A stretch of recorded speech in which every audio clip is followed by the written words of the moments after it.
In the last lecture, we took a look at some basic properties of the symmetric group, the group of permutations of n objects. We had ended that lecture with the determination of the character table for the three smallest and hence the simplest symmetric groups, namely S1, S2 and S3. The direct approach that we had used there would not really work for larger n, and we had sort of got an inkling of that by the time we had ended the last lecture. The order of the group and the sizes of the classes involved increases explosively with increasing n, and that would render such a direct approach almost impossible to implement. In today's lecture, we will begin to look at specialized techniques which will allow us to calculate the character table for larger values of n with a reasonable amount of effort. Before we start, let us talk about the prerequisites. I am going to assume that you are familiar with the basic results of group representation theory. At the cost of immodest self-advertisement, may I suggest my lectures in the course Symmetry Methods in Physics if you wanted a recapitulation of those results. For the sake of completeness, I will list some of these results here, but this will just be a quick listing without a lot of detailed explanations. Let us recall that a representation for a group is a map which maps the group to either a set of linear operators or a set of matrices with the following property. This map D will map G1, G2 into the product of dG1 and dG2 for every G1 and G2 which belongs to the group capital G. Of special importance are irreducible representations, which are basically building blocks for all representations. If an n-dimensional representation is irreducible, then that means that there are no non-trivial invariant subspaces which are invariant under the action of all of the D of G's.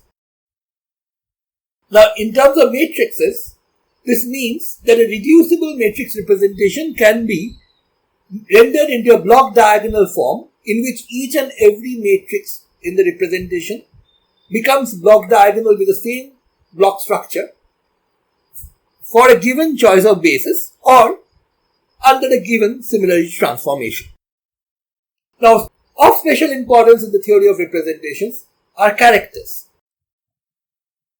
The character is a map which maps every group element into a number chi of G, which is nothing but the trace of the matrix representative of this group element. So a trace of D of G. Now, since elements in a given conjugacy class are conjugates of each other, and as a consequence, the corresponding matrix representatives are all similar matrices, they all have the same trace. And so, character is really a class function. The character function maps classes ki's, k1, k2, k3 of a group G into corresponding numbers chi1, chi2, chi3 and so on. Now, of special importance once again are the characters for irreducible representations or irreps. These are also called simple characters. We use the term compound characters to mean characters for any representation. Usually it's used more often for the case when a representation is reducible. The term simple character is used for characters for an irreducible representation. Now, if we label all the irreducible representations by an index mu, so chi1, chi2, chi3, chi4, etc. will be different inequivalent irreducible representations. We have the following two very important results. One of them is the orthogonality of the characters, which is essentially given by this. If you form the dot product of the vector chi mu with the vector chi nu, which is basically sum over all classes ki of the product gi times the conjugate of the character of the ith class corresponding to the muth representation multiplied by the character of the same ith class in the newth representation, then this sum is going to be delta mu nu times the order of the group. Or if you divide by the order of the group, you are just going to get delta mu nu. This is orthogonality. Another very important result is the so-called completeness, which essentially says that if I take chi I mu star and multiply it by chi j mu, here the mu is the same, but possibly different class indices I and j are being used. And if you were to sum up over all representations, all inequivalent irreducible representations, then the result is going to be delta ij again times a factor g by gi. Now, what these two equations actually tell us are that these vectors chi mu, whose dot product actually was being written here for orthogonality, given by the character values for a given irrep, chi mu 1, chi mu 2 and so on, weighted by factors of square root of g1 by g, g2 by g, etc. respectively. This forms a vector, and the orthogonality and completeness relations essentially tell us that these vectors form a complete orthonormal set. This is a complete orthonormal set in the space of nc dimensional vectors, where nc is the number of classes of the group G. And this leads to the result that the number of such vectors, which also means the number of such irreducible representations, must be equal to the number of classes of the group. Let me qualify that all these statements are strictly speaking valid only for finite groups. But since we are going to discuss Sn in these lectures, all the groups that we are going to talk about are finite groups. Let me now quickly go through a few useful consequences of the orthogonality relations, which are going to be immensely useful in our present work. Recall that a reducible representation of a group consists of matrices which can be block diagonalized so that several reducible representation matrices sit right down the diagonal. The muth irrep may occur n mu times, and as a consequence, the corresponding character for this representation, this compound character, is going to be an integer combination of the simple characters. Chi I is going to be sum over mu and mu chi I mu, where the n mu are either 0 or positive integers. Now, if you take the inner product of chi with chi, that is, if you form the sum of chi I mod square times gi, where gi is the number of elements in the ith class, sum up over all classes and divide by g, the order of the group, what you end up with from the orthogonality relation is sum over mu of n mu square. This immediately gives rise to the very important criterion of irreducibility. A character is simple if and only if the sum happens to be 1. If the sum is not 1, then from its value you should be able to deduce how many times different characters are occurring in it, at least for small values of this sum. Another very important consequence is that you can actually directly calculate n mu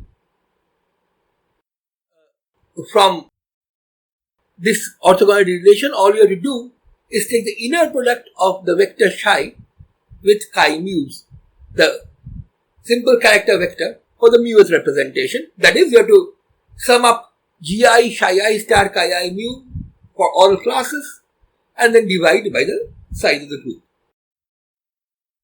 And this is going to give you the number of times the muth irrep occurs in our compound character.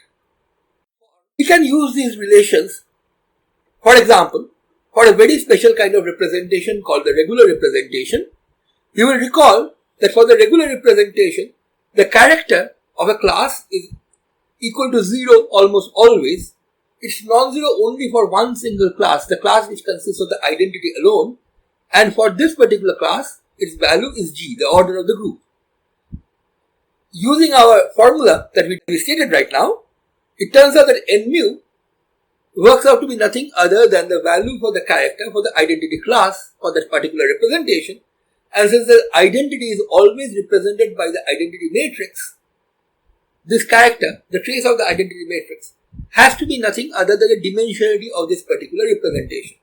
So, in the regular representation, every irrep occurs and occurs as many times as the dimensionality of that irrep. And a direct consequence of that is that if you sum up over the dimensionality squared over all the representations, you are going to get the order of the group. With the background out of the way, let me turn to the major question that is going to be discussed in today's lecture. The question of how we could figure out, if at all, the characters of a given group from those of its subgroups. Let me state at this point that whatever I am going to discuss today can be found in Hammermesh's textbook on group theory in the physical sciences, and all I am doing is explaining the things in a bit more detail and maybe working out a few more steps so that it will be easier for you to follow if you are meeting this for the first time. Now, the converse of this question has a very simple answer.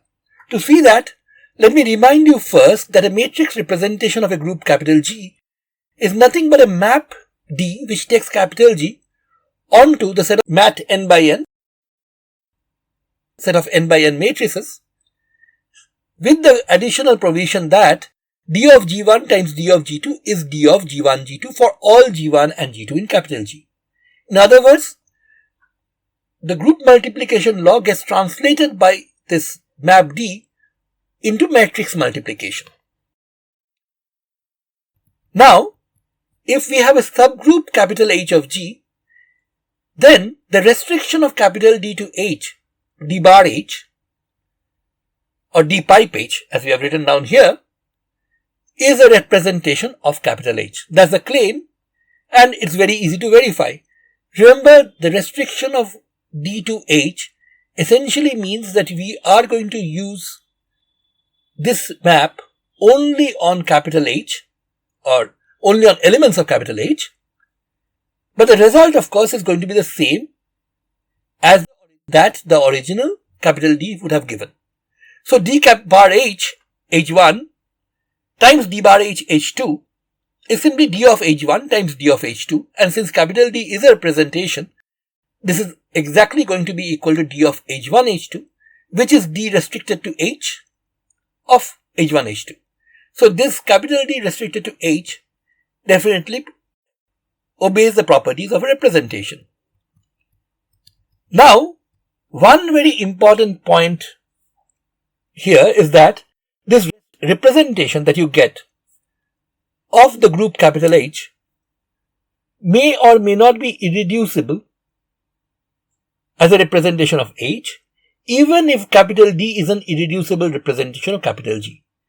If capital D is an irreducible representation of capital G, it means that there is no smaller subspace, non-trivial subspace than the original space of n-dimensional vectors, which is invariant under the action of all the capital Ds. Now, when you're talking of D restricted to capital H, we actually have a smaller number of DHs to work with. These DHs were all there in the original set of matrix values for the representation, but some of them are no longer there because we are talking of a subset, capital H, of the whole set, capital G.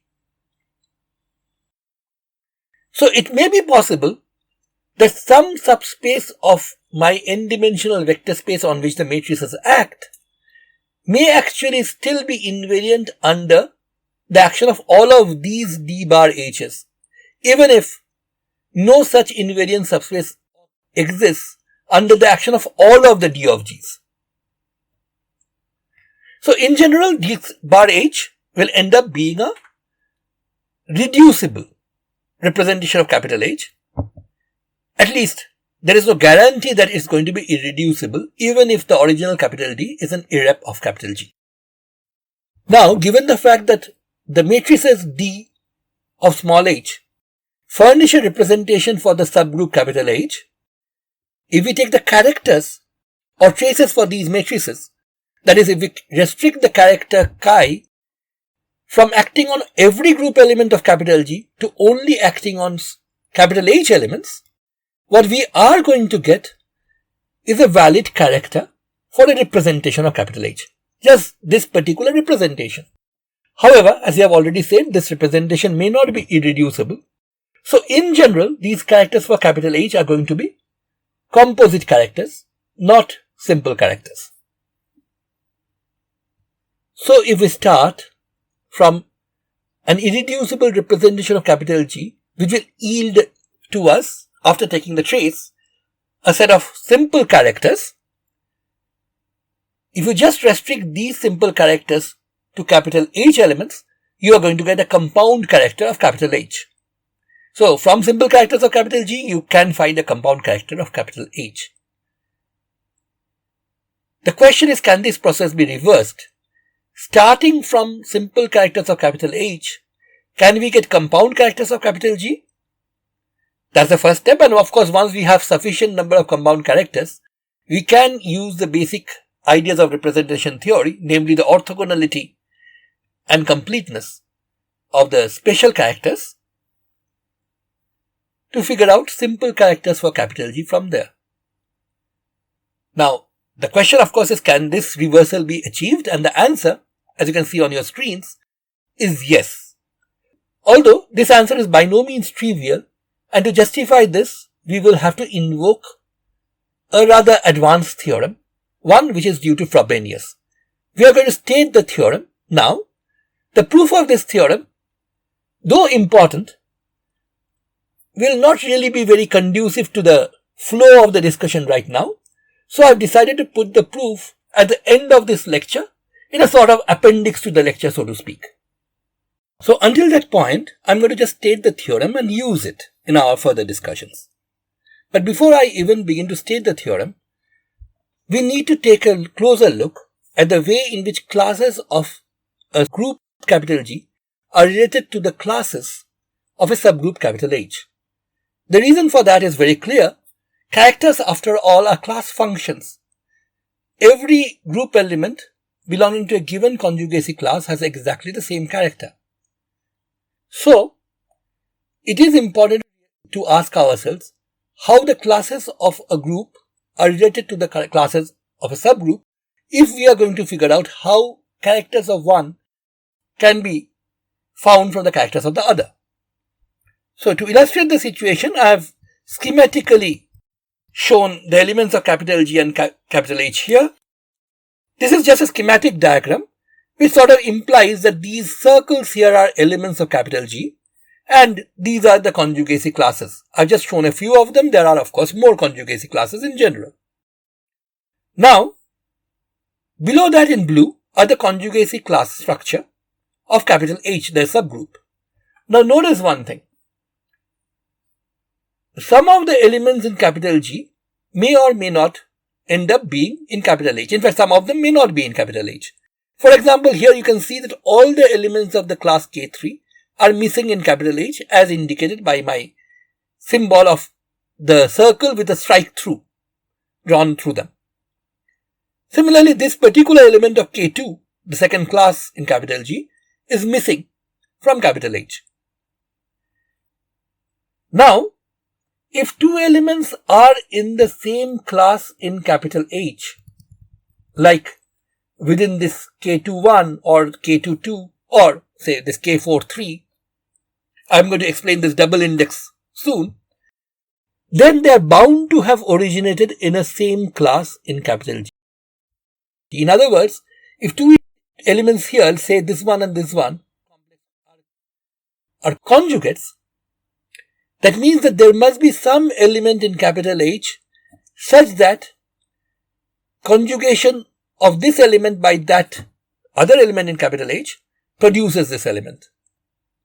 That conjugating element must be somewhere in capital H, not necessarily in this class, somewhere else, or maybe even in this class. Now, if the conjugating element is in capital H, it must be in capital G.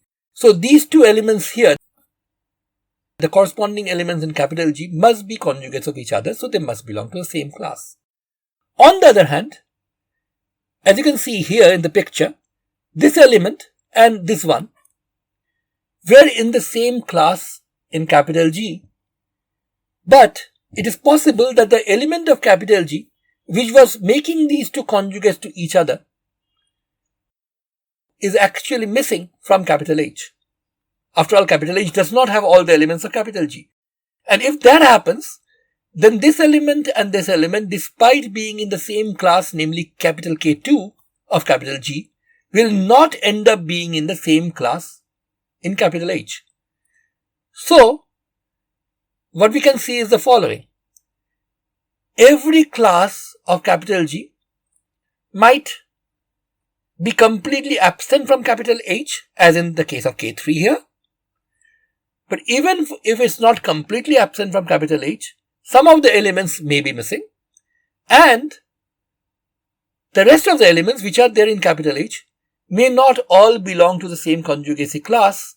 The surviving elements of a given class in capital H may split up into separate conjugacy classes. The converse, of course, doesn't work. That is, if you have a class in capital H, that must be completely within some class in capital G. So the parent class to this is always well defined. The descendant class, well, that's not necessarily unique because capital K2 here has two descendants, and that is why we are using this double index notation. K21 is the first of the two classes derived from capital K2 in capital H. K22 is the second of the two classes. Here, for example, K4 has split up into three classes in capital H, K41, K42 and K43. Let me remind you once again, they were all in the same conjugacy class in capital G because there was some element somewhere in the group which was making each one of them conjugate with the others. But in the case of this one and say this one, the element which was causing the conjugation may have gone missing from capital H, so they may end up being in separate conjugacy classes. So this is what our double index notation really says. The classes of capital G are denoted by capital K1, capital K2, capital K3, capital K4, one single index, but K1 may split into several subclasses or several conjugacy classes of capital H, K1, 1, K1, 2 and so on. And in addition to these classes of capital H, there may of course be some elements in Ki which are not there in capital H at all. So this is the background of the relationship between classes of capital G and the classes of capital H, which is going to be very useful in what comes in right now. So Frobenius' theorem is the following.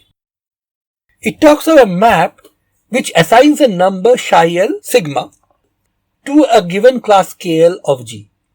And this assignment is done following this rule. First, look at all the classes KL1, KL2, KL3, etc. that the original class KL splits up into when you look at them as classes in capital H. And then you sum up over all of these classes. What do you sum up?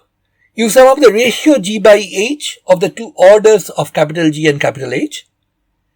And you multiply this ratio by another ratio, which is HL tau by GL. Here GL is the number of elements in the Lth conjugacy class, the one we are looking at.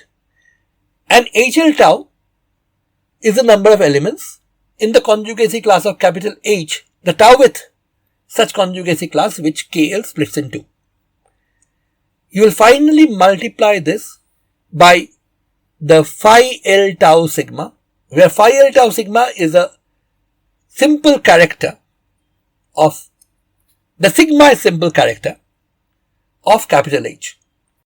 These are of course characters for irreducible representations of capital H. The sigma label here just indicates which irreducible representation of the subgroup capital H is being used here. The sigma here just tells us that this psi is being inherited, so to speak, from the sigmoid representation of capital H. So this formula may look a bit complicated at this stage, but you will soon see many applications of this and you will find that the formula is not difficult to use at all. After all, you just have two integers here whose ratio we are working out, the orders of G and H respectively. This is nothing but the number of elements in the taueth class which KL breaks up into when you think of it as a class in capital H, number of elements in the class KL that we started with, times the character value for that particular subclass L tau. And you have to add up, of course, over all the classes which KL splits into. That's what this sum over KL tau means. If the particular class KL splits into three classes KL1, KL2, KL3, you have to sum up over all of them. Now the claim that this theorem makes is that this particular way of assigning a number to each class gives us a compound character function on G. That is, if you collect these numbers together, one for each of the classes in capital G, what you are going to get is a character vector. It's going to be, in general, a compound character, not a simple character. Life is not that easy. But at least this gives us a way of figuring out compound characters from the simple characters of capital H. Now, as I've said before, the proof of this theorem, though interesting, will take us a bit far from our discussion. So I have decided to move the proof to the end of this lecture. Let me just go ahead and give you some applications of this result next. One more important thing.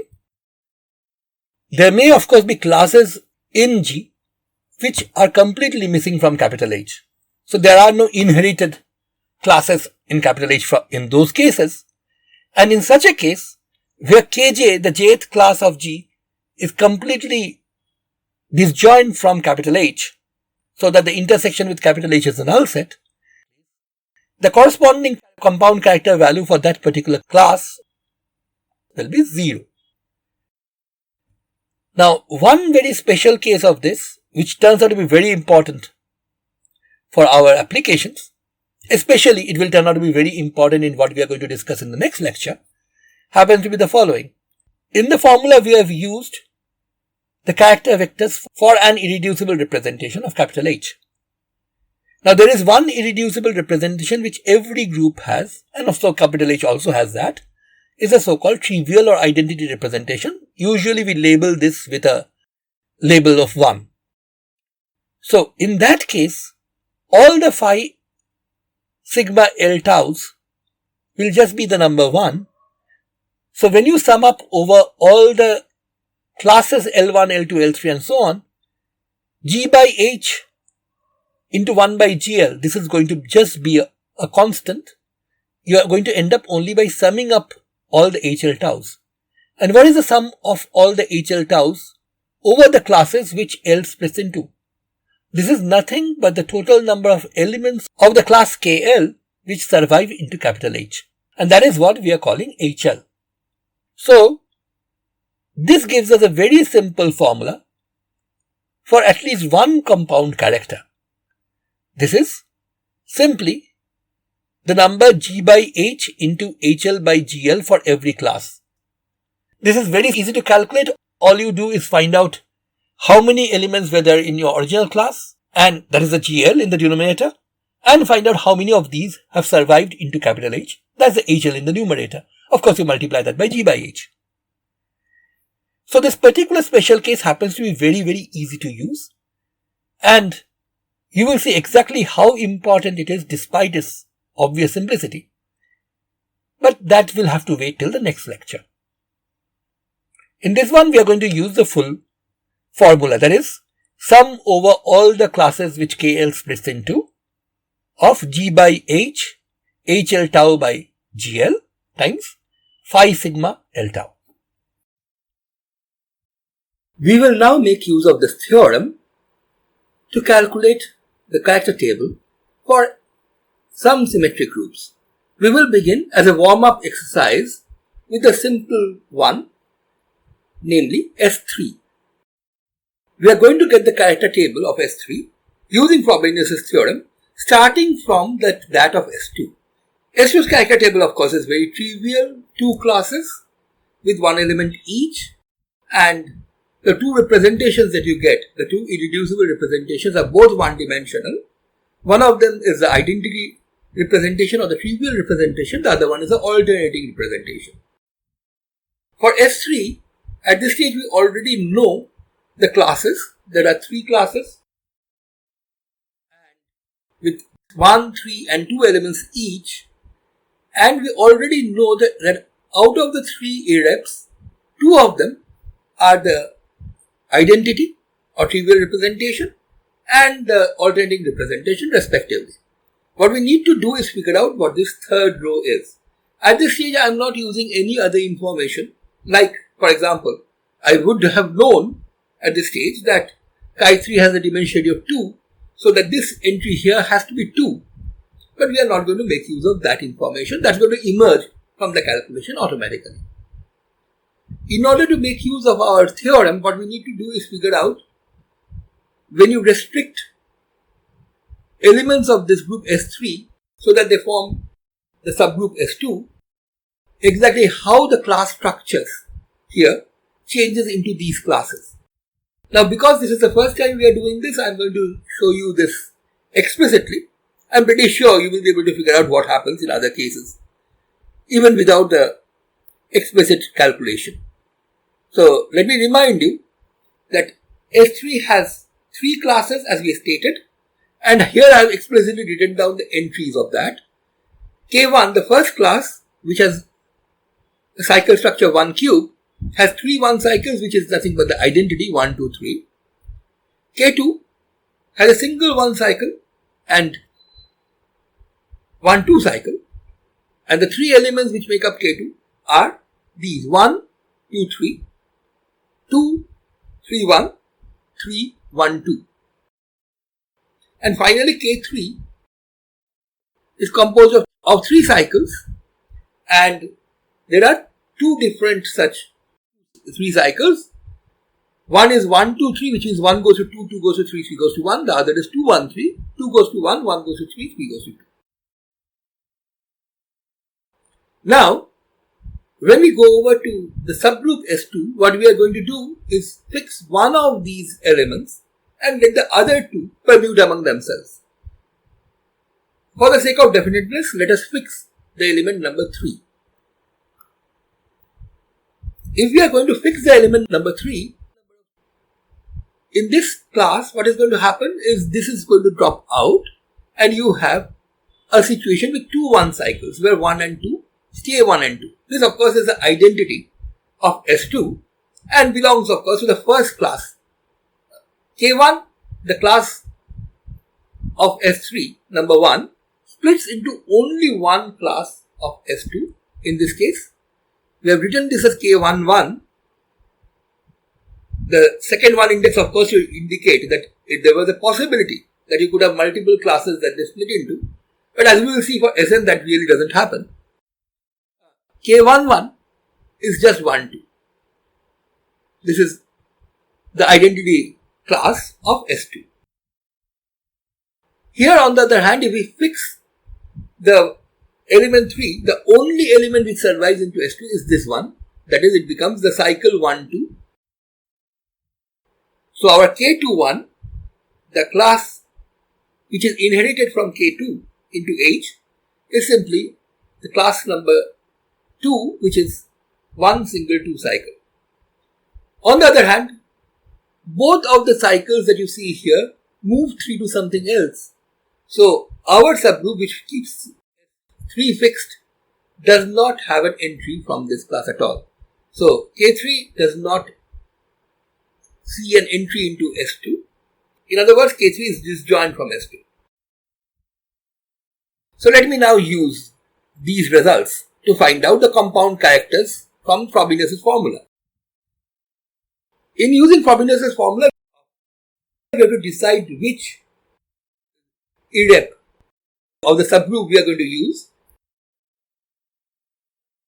The obvious first choice is, of course, the very first or identity representation, which we are going to call phi1. This, of course, has been labeled as chi1 for S2.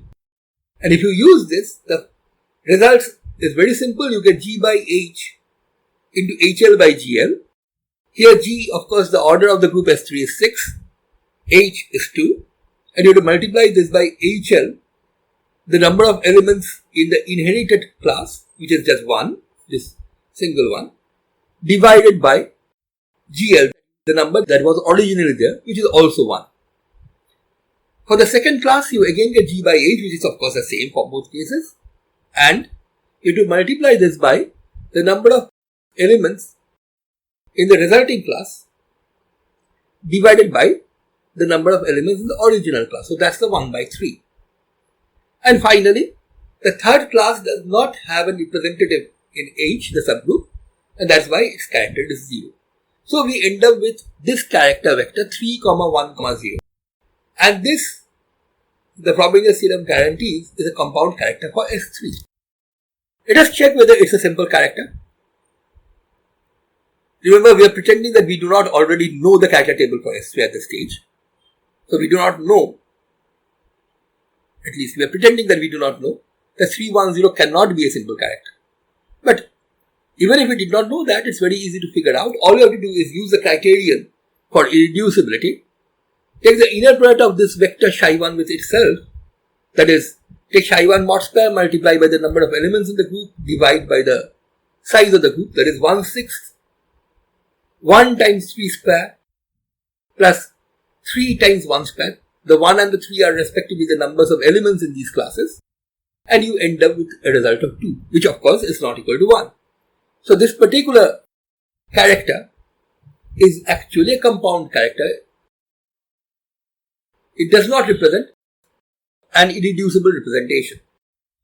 And since this has to be the sum of squares of the number of times each representation occurs here, 2 can be the sum of squares of non-negative integers only if you have 2 different values here, both of them are 1. Which means that this particular compound character has 2 distinct simple characters in it, and each of them occur exactly once. You can easily figure out that chi1 occurs in this by forming the inner product of psi with chi1, and the result works out to be 1, which tells you that the number of times chi1 occurs in this particular psi1 is exactly 1. And therefore, we can figure out the other character which goes into forming psi1, the other simple character, simply by subtracting from psi1 the character vector chi1. And once you do that, you immediately get a result which should be familiar from the last lecture.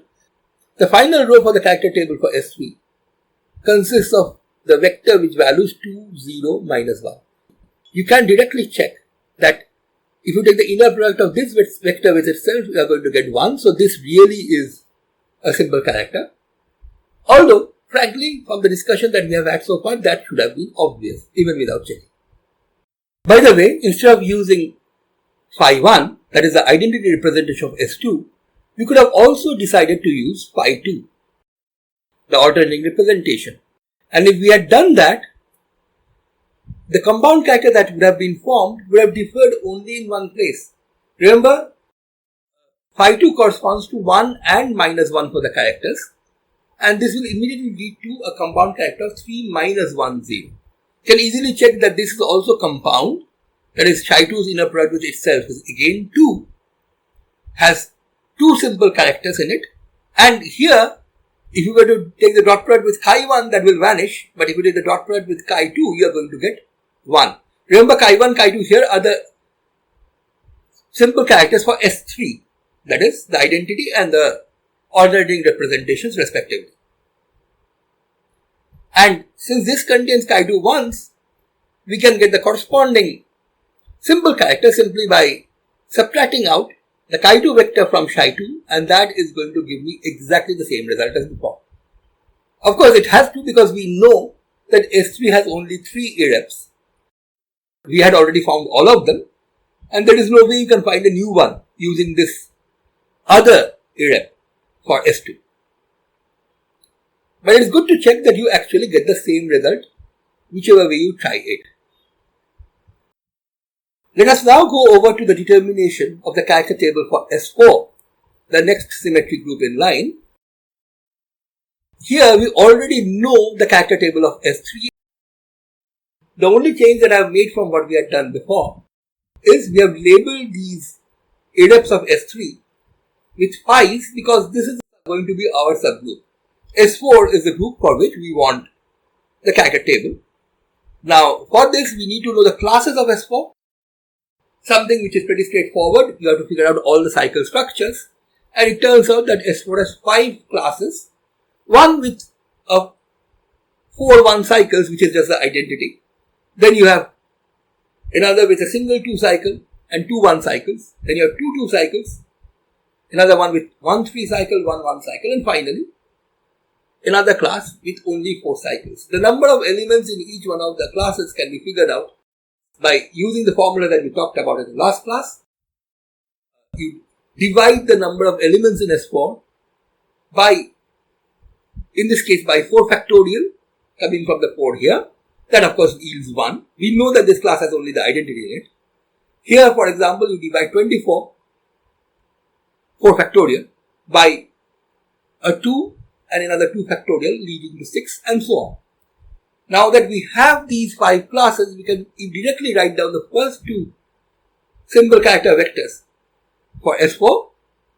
The identity representation of course has 1 for every one of these classes, and the alternating representation has 1 for the even permutations and -1 for the odd ones. Let me remind you once again, the way to know whether a permutation is even or odd is to take a look at the number of even cycles it has. If the number of even cycles is odd, then the permutation is odd. So this has a single even cycle, namely the 2. That's why you have -1. This one has a single even cycle, namely a 4 cycle, again a -1. This one has 2 even cycles, that gives you a +1. So 2 of these rows are known. There are 5 adepts, given that there are 5 classes. So we need to figure out what these 3 character vectors are going to be. So we have 3 simple characters of S4 to find out. We now need to take a look at the class inheritance structure. That is, which classes of S4 survive into S3. Here we are going to consider S3 to be that subgroup of S4 which we get when we freeze one of the 4 objects, say object number 4, and let the others permute among themselves. Now, it's pretty easy to figure out that class 1, which has 4 1 cycles, will descend into a class which has 3 1 cycles. Thus, class 1 square 2, that is one which consists of 2 1 cycles and 1 2 cycle, after you freeze out the 1 cycle in which 4 is fixed, you end up with a class which has 1 1 cycle and 1 2 cycle. The class 2 square has no element which keeps 4 fixed, so that does not survive into the subgroup. The class 1 3 will give you some elements in the class 3 if you freeze 1. This of course means that your object number 4 should be in the 1 cycle that we are talking about. Finally, the class 4 cycles all the elements around, so it does not leave any one of the objects fixed, so cannot survive into S3. So I have written down the inheritance structure there. I have also indicated how many elements you had in the original class and how many elements of these survive into the resulting class. In the case of Sn, this determination is rather easy. You can always go by cycle structure, and also it's rather obvious that you are not going to get a single class split into multiple classes. A single class of Sn will descend into one single class of Sn-1 or not go into Sn-1 at all. Now here, we can calculate the compound characters very simply. We need the value of g by h, of course, which is simply 24 by 6, that is 4. And then we just go by HL by GL, which for this particular example is 1 by 1, for this is 3 by 6, for this it is 2 by 8, for the others of course you don't get any value in the compound character, you get 0. So using this, it's very easy to see that at least using the identity representation, you are going to get psi1, this compound character. This one is just a 4 into HL by GL, which is 1. This one here is 4 into 3 by 6 plus 2. This one is 0. This is a 2 square class, which of course does not have any descendants into S3. This one comes from this class, 4 into 2 by 8. So that's the compound character that we get using phi1. If you use phi2, the calculation stays almost exactly the same, except that phi2 has a minus 1 for the inherited class here. 1, 2 is an odd permutation, so you end up with minus 2 here, and the rest stays the same. Finally, we can use phi3 to get the third compound character psi3, and for that we have to make use of the value of phi3, which is 2, 0, minus 1. So what you have to do is multiply essentially these results by 2, 0 and minus 1 respectively, and you end up with 8, 0, 0, minus 1, 0. So we have got 3 compound characters for S4, and we need 3 simple characters out of them. Can we do it? The answer is yes. Let's see how we can do it. Let's take these compound characters one by one. Psi1, 42010. That this is a compound character can be easily checked by dotting psi1 with itself. You carry out the calculation, is pretty straightforward, and you end up with 2, which once again shows that this compound character must have 2 simple characters in it. Which 2 simple characters? You dot psi1 with chi1 and the answer works out to be 1. Again, a pretty straightforward calculation. Shows that psi1 has a single chi1 in it. Of course, because we know that there are 2 simple characters in it, one of them is chi1. The other one can be immediately found out by subtracting chi1 from psi1.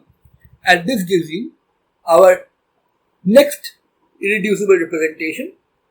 And we are going to call this chi4, not chi3. But that's basically because of something that will be revealed soon. Anyway, apart from this slight glitch in the numbering, we are going to call this chi4, and chi4 is simply psi1 minus chi1. And you can easily check using the irreducibility criterion that this really is a simple character. Well, what about psi2? The calculation goes very similarly. In fact, psi2.psi2's calculation is exactly the same, because minus 2 whole square is of course the same as plus 2 whole square. You get 2 once again, 2 simple characters. But if you dot it with chi1, you are going to get 0. If you dot it with chi2, you are going to get 1. And therefore, this psi2 contains 1 chi2, and if you take the chi2 away from psi2, you end up with chi5, which is 3 minus 1 minus 1, 0, 1, obtained simply by subtracting chi2 out from psi2. Again, checking that this is a simple character is trivial. Although we already knew this, once you know that psi2 has 2 simple characters and you have taken 1 away, this is the only possibility. Now, the third one, psi3, well, it turns out that psi3 actually has 3 simple characters in it. The sum of squares of the number of times simple characters occur is 3, and the only way you can get 3 as the sum of squares is 1 square plus 1 square plus 1 square. So, 3 simple characters occurring once, and it's pretty straightforward to calculate the inner product of psi3 with chi1 and with chi2, and you get 0 for both of them. So, psi3 does not contain either chi1 or chi2, but it does contain chi4 once, and it does contain chi5 once. So, taking away the sum of chi4 and chi5 from psi3 will yield us a simple character, and it turns out to be 2, 0, 2, minus 1, 0. Now, we are going to call this chi3. Remember the glitch in ordering that we have talked about a while ago? The only reason why we did not call our chi4 chi3 and chi5 chi4, but waited till this to get chi3 is that the 2 here shows that this is a 2-dimensional representation, and it would be nice if we could order our representations in the order of the dimension. That is why we waited until we got this two-dimensional representation from chi. By the way, from the fact that the sum of squares of the dimensions add up to the group order, we knew that 5 of these dimensions squared must have added to 24. And we could have figured out from that the numbers must have been 1, 1, 2, 3, 3. So now that we have found all the simple characters, we can put them together, and this gives us a complete character table for S4.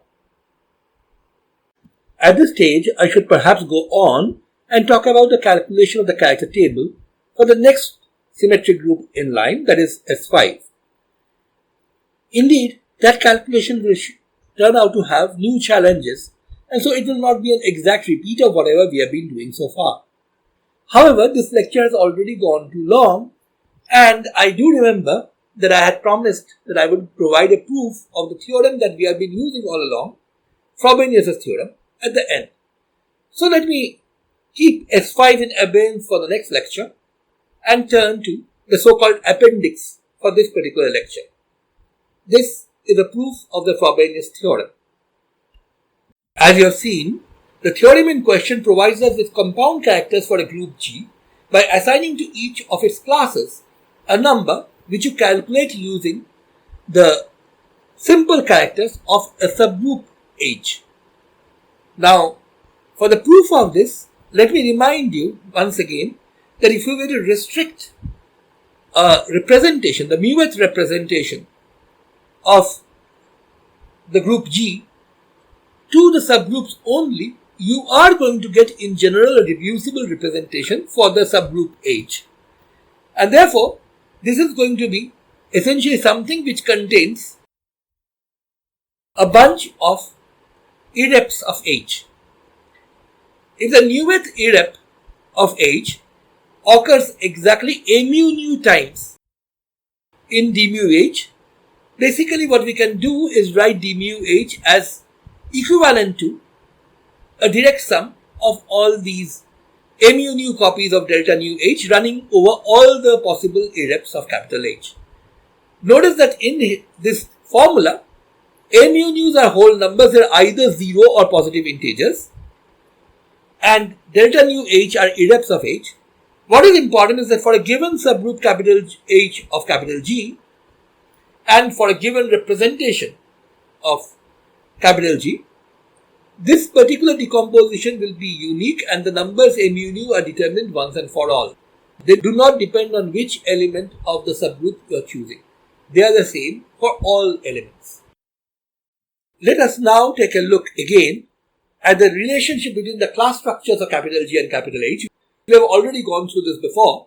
The only thing I need to remind you is that a given class Ki of capital G may contain elements which are not there in H at all. That's why I've shown this as struck out. And this class may break up into classes of capital H. So one class of capital G may give rise to multiple classes in capital H, each of which have this Ki as a parent class, so to speak. Now, as long as this class Ki that I'm looking at is not disjoint from capital H, it will have some subclasses or some classes of capital H in it. Now, if you look at, say, this particular element of Ki, which turns out to be in Ki1 in capital H, then the character of this particular element in the mueth irrep for capital G, Chi mu, will turn out to be simply what you get from this decomposition. That is, it will simply be a mu nu times the corresponding nueth character for this particular element, phi nu I1, summed up over nu. Why I1? Because this particular element happens to belong to the I1th class of H. On the other hand, I could have picked this element. This of course would give rise to exactly the same character chi mu I. Remember, character is a class function. Every element in a given class has the same value for the character. However, this element happens to be this one. As far as capital H is concerned, it is in the class Ki2. And the corresponding simple character values for H, that is the phi I2 values may very well differ from the phi I1 values.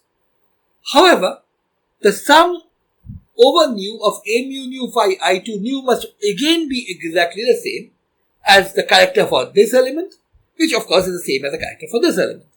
So, if Ki breaks up into 7 classes in H, for each one of the 7, you are going to get the same value for this particular sum. Let us now turn to a specific class of G, which we call Kj. We are assuming that this Kj has no elements in H. So Kj and H are completely disjoint. For this particular Kj and for all Ki which are not disjoint from H, we must have the following. Chi mu j star, chi mu I summed up over all mu must give me 0. This is nothing but the completeness relationship. Here note that j and I must be different classes because one of them is disjoint from H, the other isn't. So you must get a 0 as a result of this completeness sum. Now, since we have assumed that the Ki is actually something which does have a descendant class, that is Ki fits this description, chi mu I must be given by one of these expressions. In fact, all of these expressions for I1, I2, I3, etc. as long as we are talking of classes which H inherits from Ki. Therefore, we can rewrite this expression as 0 equals sum over mu chi mu j star times this, which is nothing but chi mu I. Note that instead of saying I1, I2 or I3 specifically, I have just written I tau to stand for any one of the classes which H inherits from Ki.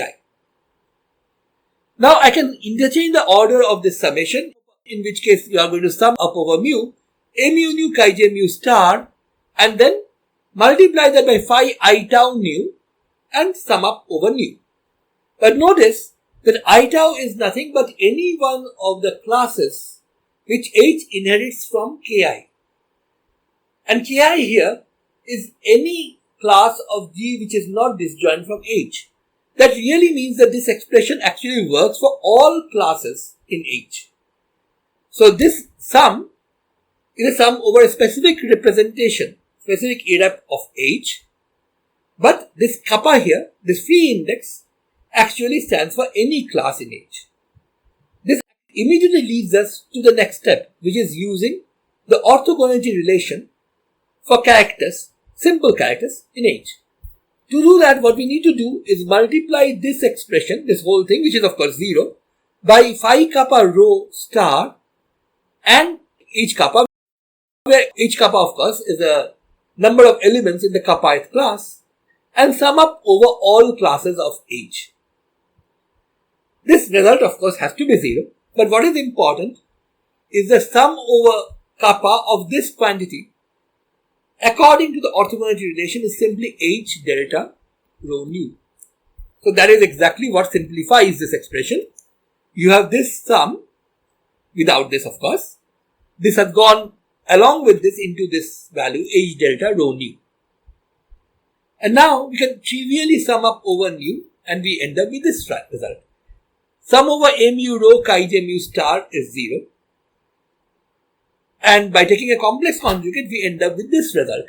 That for all rho, sum over mu of a mu rho chi j mu is actually going to be 0.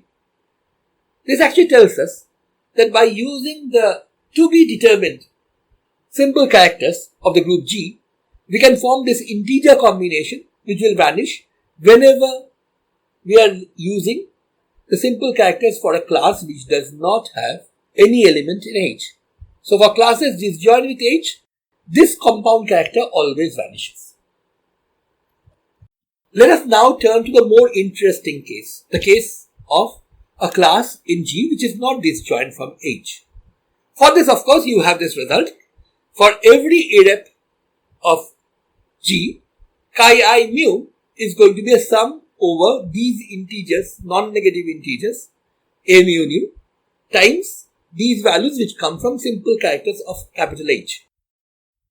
Now, we can actually focus on this in a slightly different manner. Instead of saying that this is the result which we get when we start from the class ki, and here you have I tau, where I tau is any one of the descendant classes, we could look at this the other way around. We could say, let's look at any of the classes of H, the kappa ith class. Then this result will definitely work as long as instead of this I here, we have kappa hat, where kappa hat denotes the parent class of kappa in G. That is, whatever class of H you're talking about, that must have come from some class in G, and that class is labeled by kappa hat.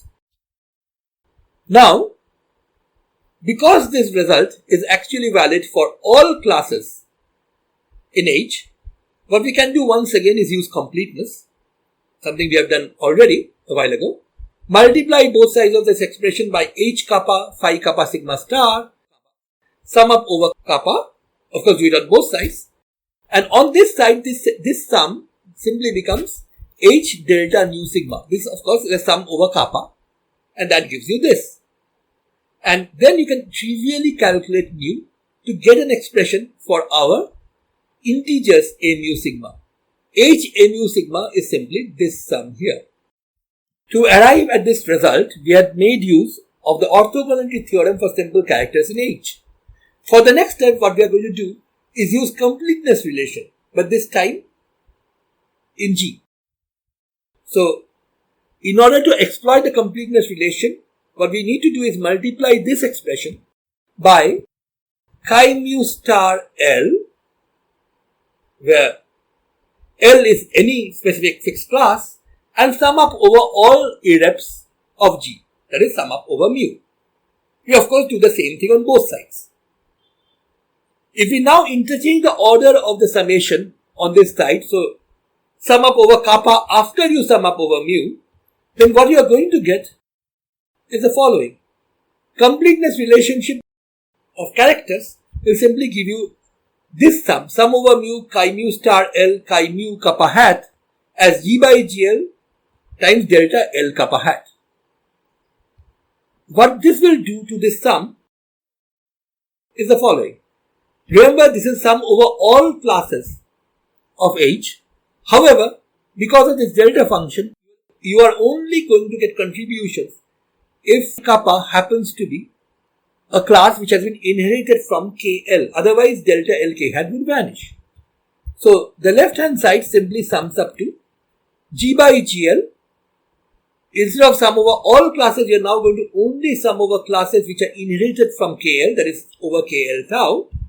And of course, those classes have sizes HL tau and corresponding simple characters phi sigma star L tau. So this sum over kappa for all classes have been reduced to sum over only those classes which are inherited from KL. On this side, you actually have almost the character that we wanted. Of course, we are divided by H to get here. To get the compound character, all we need to do is take the conjugate of this expression, and that gives us our compound character psi L sigma, which is sum over mu a mu sigma chi mu L, has to be the sum over all classes of H which comes from KL of this quantity G by H times HL tau by GL and multiplied by the simple character value. This of course is a formula we have already used several times today. But here finally is the proof of that result. As I said, in the next lecture I am going to talk about calculating the character table for S5 using the same technique as the one we did here. And that will show up some new things. And then we will talk about why instead of trying this particular approach, we can use the same theorem but with a slightly different twist to get a much more efficient way of calculating the character tables for SL. Bye till then.